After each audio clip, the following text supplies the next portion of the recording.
Welcome to the Learning Pines YouTube. We hope this video helps. You start by confirming the dataset and defining the KPI you need. For example, conversion rate equals conversions divided by visits. Once done, clean duplicates and normalize date formats so formulas behave consistently. Create helper columns for numerator and denominator. This makes troubleshooting far easier.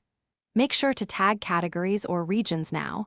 That enables segmented KPI views later. This first step prevents messy calculations and speeds up pivots or formulas you'll build next. Now calculate the KPI using formulas or a pivot table. You can use SUMIFs for aggregated numerators and denominators, then compute the rate in a new column. IFRA prevents divide by zero errors.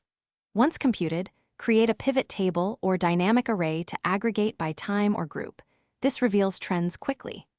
Validate results by spot-checking raw row sums against your aggregated values.